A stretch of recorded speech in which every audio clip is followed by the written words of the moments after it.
Aubrey, Books and Coffee. Grab your beverage of choice and join me.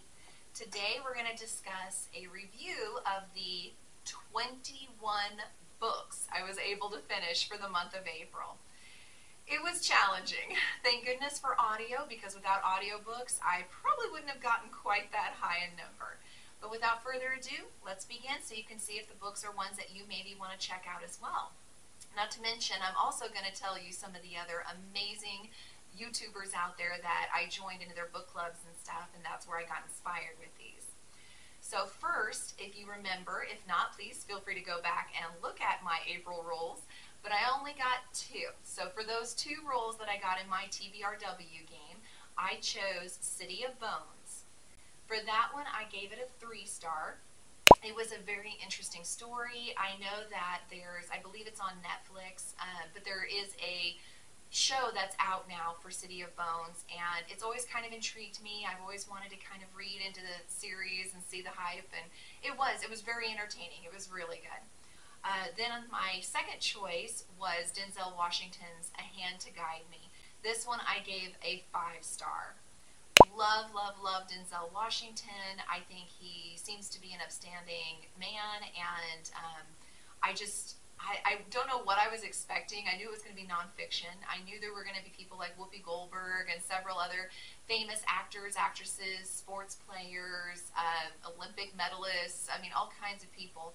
I didn't realize Denzel Washington was a heavy spokesman for the Boys and Girls Club of America, and apparently he grew up being a part of that club, and a lot of the people that are in this book also were inspired from this club. And it was just heartwarming and inspiring, and it was a really good read. So I gave it a 5-star. I'm going to totally keep it on my bookshelf, and I'm going to reread it at some point. Then I drew from my apothecary jar, my TBRs that I always want to make sure I don't forget to try, and I ended up getting The Bridge Kingdom. Surprisingly, this one ended up being a 4-star for me. I didn't expect it. It seemed like a regular kind of fantasy romance kind of genre, but it just did something about it. Something about the way the main characters interacted just really appealed to me, and so I surprised myself by liking it so much, and I'm definitely going to continue the series. Then I got a Once Upon a Book Club book box in. It was the March book box, and it was All My Rage. And as you probably have known from already seeing that video, if not, feel free to go back and watch it. But I gave it a 4-star, a 4.99999 star rating. The only reason I didn't do 5-star is it's such heavy content that, true to my 5-star ratings, I will not keep it on my bookshelf. I will not be rereading it. It was a bit too emotional and heavy for me, but I absolutely thought it was written beautifully, and I loved it. And I highly, highly recommend you go out and check it out. Then I opened a Beacon book box. I was extremely disappointed in the items that were in there, so I canceled the Beacon books. You won't see me opening any more of those. I'm sorry. But with all the book boxes out there, I really want high quality items. I expect beautiful books with, signed by the author, or sprayed edges, or reversible dust jackets. I know, I have a lot of expectations here, but for the price that they are now, because shipping's gone up, I just do expect more from them, and they just didn't provide that, so I canceled that subscription. That being said, as you know, when I get book boxes in, I challenge myself each month to not only read the book that's in the book box, but any of the books that the items in the box have been inspired by. And so in the case of the Beacon book box, the book in there was Fire Becomes Her, and I gave that a 3-star. It's definitely worth reading, but it's a little sluggish in places and clunky feeling to me, but it was still, I'm glad I read it. The books that inspired the items in the box were Shatter Me, which I gave a 3-star.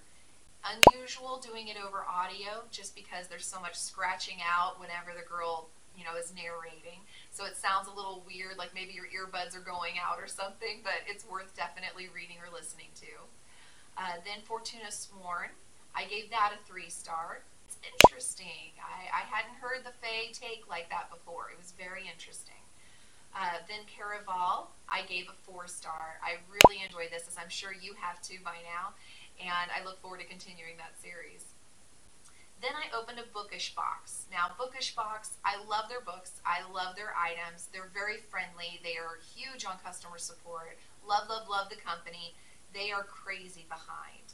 The book box I got was for February, and they're still not ready to send out their March, and May is like tomorrow. So they're a little bit behind. But that being said, the book that was in the box was beautiful, and go back and please watch that because it is worth seeing that book.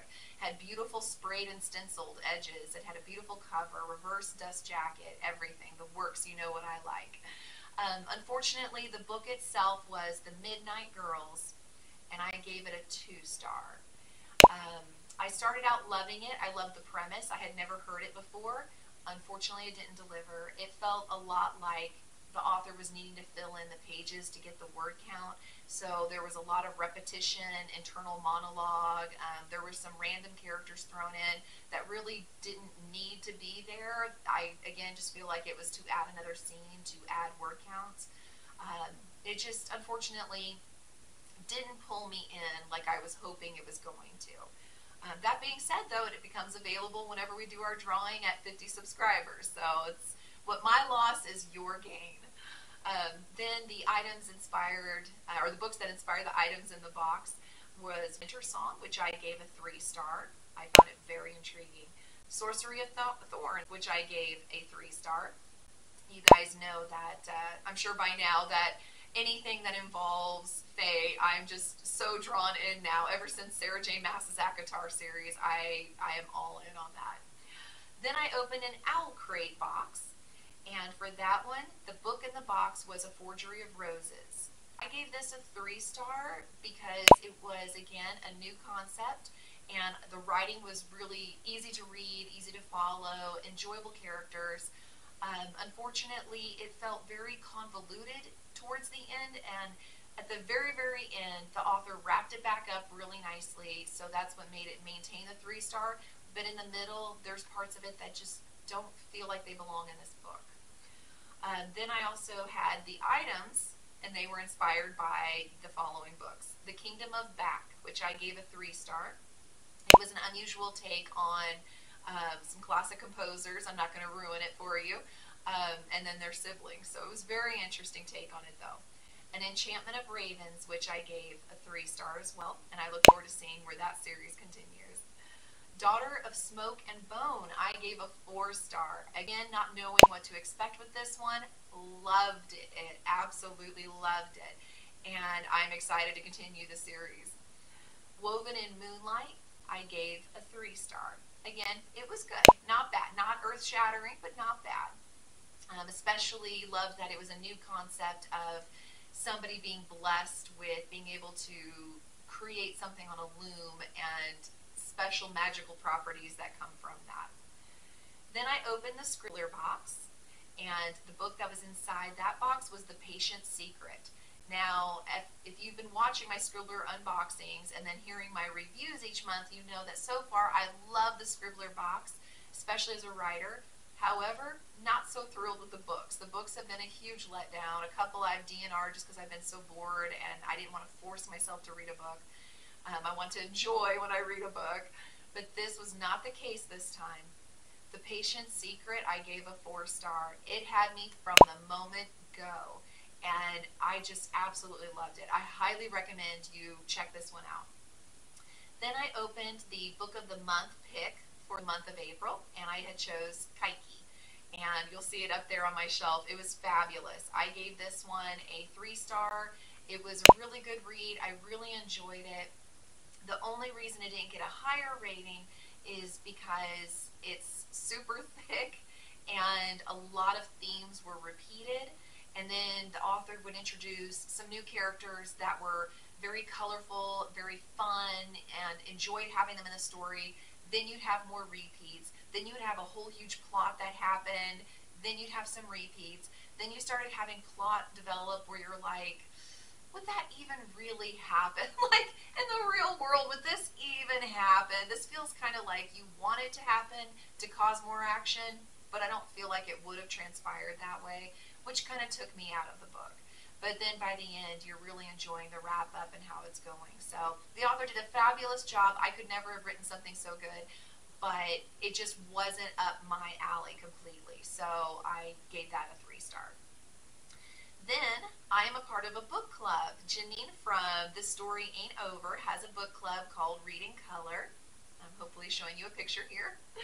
And the book choice for the month of April was Empire of Sand, which I gave a 4-star. Loved the characters, loved the premise, had never heard anything like that before, loved the behind the scenes, you know, the kind of beautiful tapestry of mythos and, you know, culture that was in this. I thought it was just very well done, and I really enjoyed it and highly recommend you check it out.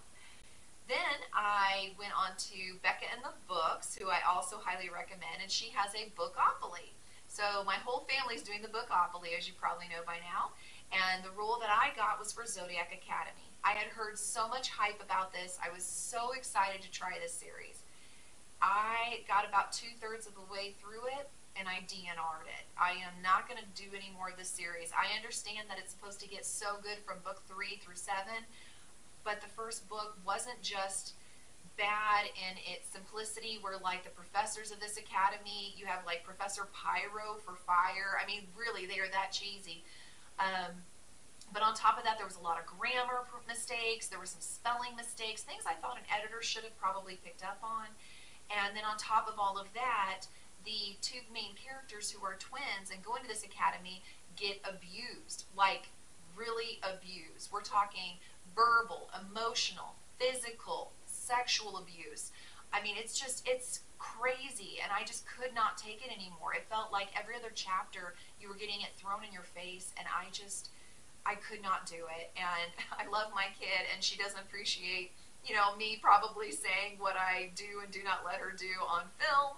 But I'm being honest here. I'm not letting her read this book and read this series because it was just way too harsh. And when I went on to look at other people's reviews, they call it a bully romance, but there's zero romance.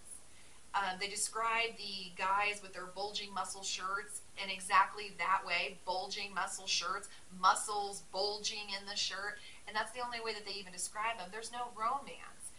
It's just bullying. Absolute bullying all the time, and I hated it. I had to put it down. It was upsetting me. I wanted to throw the book across the room, and so I do not recommend this at all for anybody. I'm sorry if you love Zodiac Academy, but I'm not willing to suffer through 2 books of that just to get to a 3rd that might pick it up and be a better series from there.